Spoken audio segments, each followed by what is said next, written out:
Live from the Rose Garden, McDonald's presents Coin Local 6, the road to the championship. And it is a huge day for basketball fans, both across the country and right here in Portland. The Blazers have fired head coach Nate McMillan, traded Gerald Wallace and Marcus Camby, and waived Greg Oden. We're covering the Blazers bombshell and the NCAA tournament live here at the Rose Garden. 4 games played here in Portland today. We'll get you the results and how local players are performing on the hardwood today.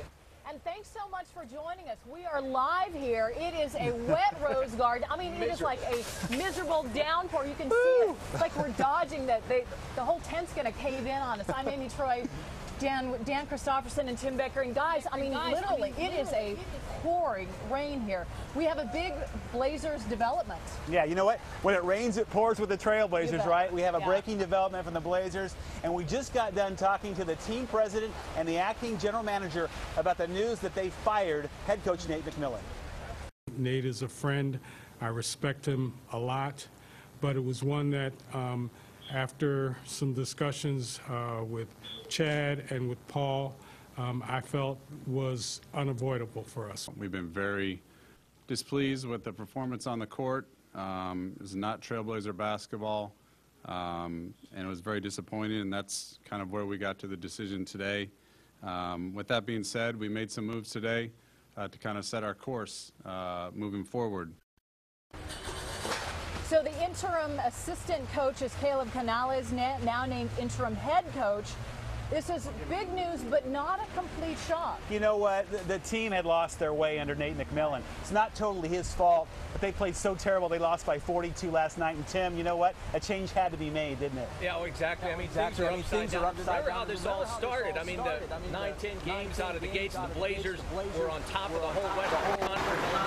We are blowing things up. A couple of players also traded away. Yeah, we're going to talk about that more a little bit later on. Gerald Wallace going to New Jersey and Marcus Camby to Houston. But we have a lot of basketball to talk about.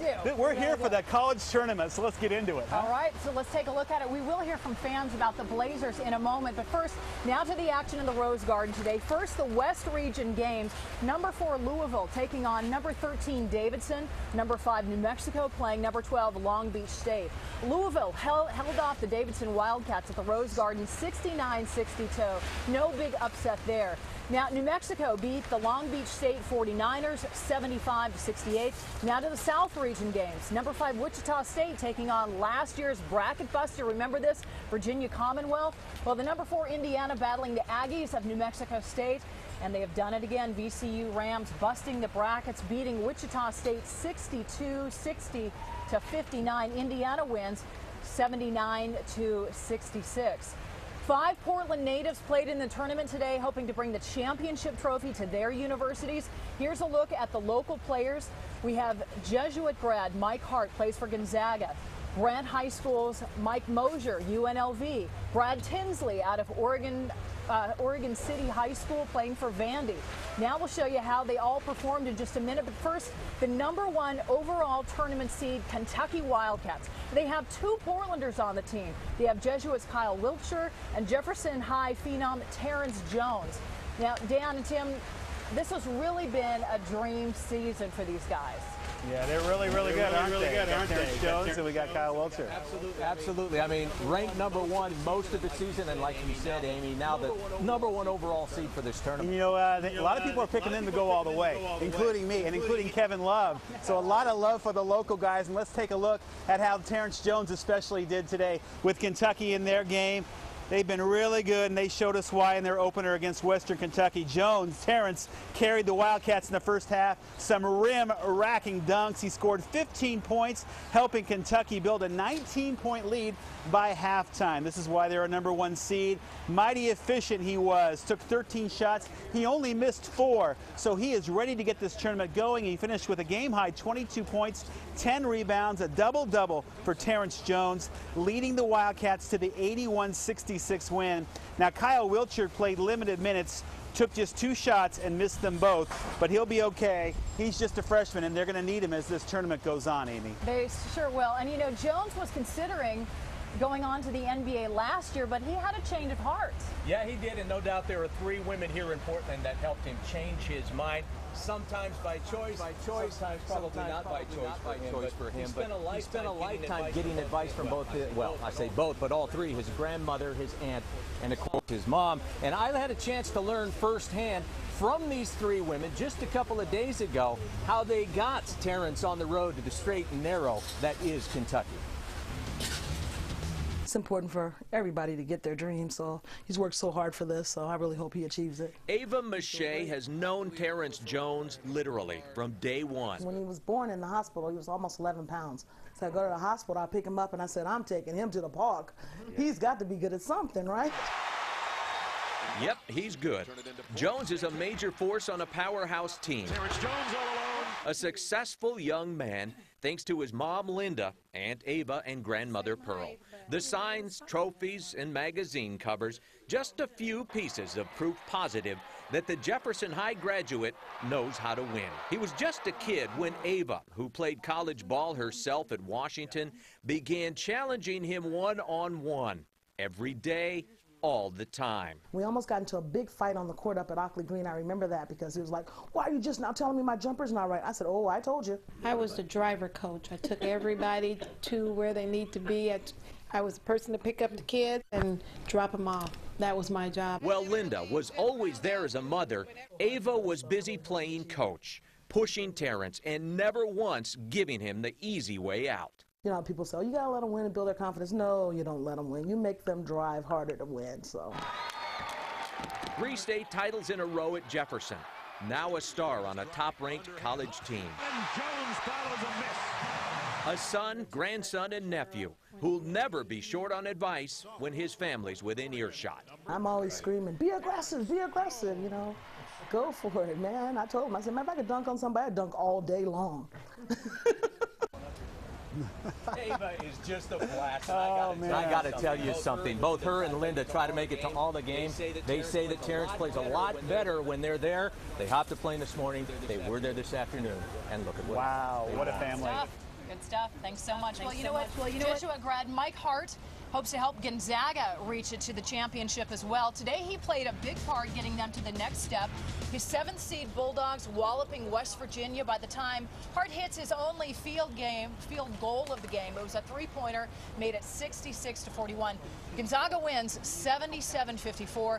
Not great for Hart, but he started and he contributed 5 points, had 4 boards, 2 assists, and his hard work is paying off both on and off the court. A 2008 graduate of Jesuit High School, Mike Hart put his education above basketball. He decided to attend Gonzaga University to pursue a degree in business administration. While a freshman, he walked on the basketball team and made the squad redshirting his freshman season. Hart returned to the court in the fall of 2009 and played in 14 games. Since then, his role on the team has developed. The 6'6" redshirt junior averaged 13 minutes a game this season. While he started the first half of the season, he's now coming off the bench. Hart is an excellent student named to the WCC's basketball all-academic team this year with a 3.6 grade point average. He'll graduate this year, but he'll be in grad school for next year's final season with the Bulldogs. And can you believe that? A 3.6 GPA, playing ball, going all over the country playing. Brainy hoops. Yeah, they live the life at Gonzaga, don't they? And we've been following a lot of local kids, and as this tournament develops, it's going to be exciting to follow guys like Mike Mosier, a 2009 Grant High graduate.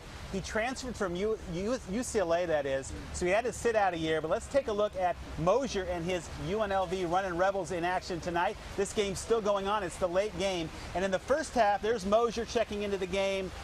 Really a great player, not only a good scorer, but a great defender. And you can see he can even hit the outside three-pointer. Not bad for a 6'9" guy. He has 8 points at this point, but Colorado is winning this game, and it looks like the Colorado Buffaloes, the Pac-12 tournament champions, are going to move on as they're beating UNLV. Look at that score, 59-36. So this is the last we're going to see, looks like, of Mike Mosier in the tournament. But what a season he's had, guys. All right, yes. All righty. Also on the road to the championship, Oregon City grad Brad Tinsley.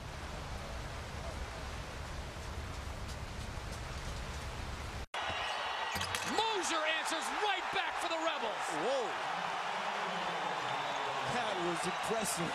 Mike Mosier spent the season impressing everyone on the court.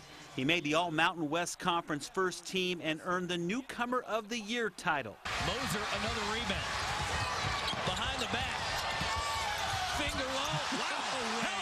Hello. Wow. Plays like that helped Mosier average a double-double in conference play this season with an average of 14 points and 10 rebounds a game.